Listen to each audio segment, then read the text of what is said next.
Megan decided that she would talk to Ted and got the answers she sought. She absolutely had to know, no matter what the price. She waited until she had a day off from work and dropped in on him.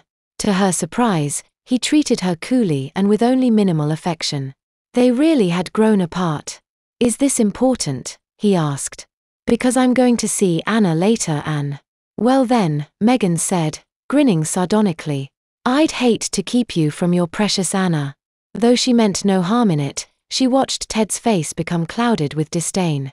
"Maybe you'll know what it's like when you find someone." He was showing her he could be cruel as well as compassionate, and she didn't care for it one bit.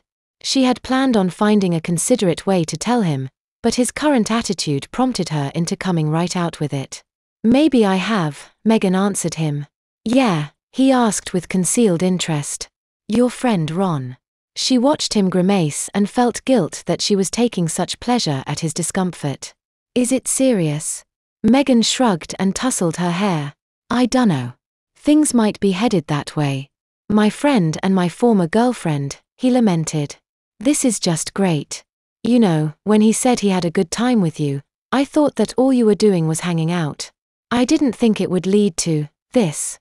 But, whatever. If it works, I'm happy for you." Megan smiled.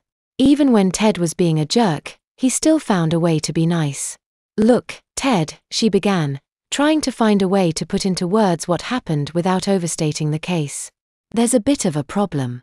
"Is it me?" he asked. She groaned in annoyance. "It has nothing to do with you, okay?" He nodded and listened as Megan explained the incident. By the time she finished, his face was pale with worry. "Oh man," he remarked. "I thought he got over that. I don't know what it is. I know he's not afraid of girls.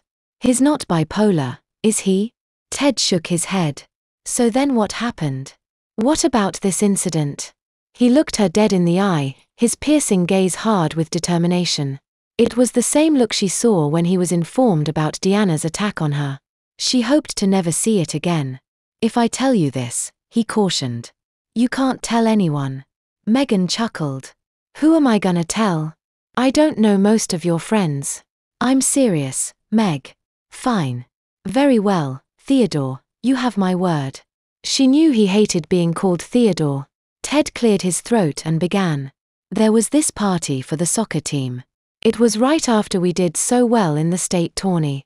I was only there for part of it, but I heard what happened later.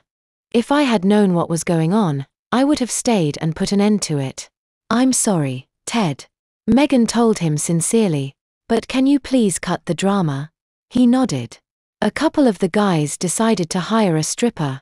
Her name was Babylicious Barbara. She stood a statuesque 5 feet 9 inches, though she topped 6 foot in heels. Her hair was golden blonde and she had the biggest set of tits that most of them had ever seen. The party had been going on about 40 minutes. Just about everyone had hit the keg, but there was plenty of beer left to be had. The music was turned way up and Barbara was giving them quite a show.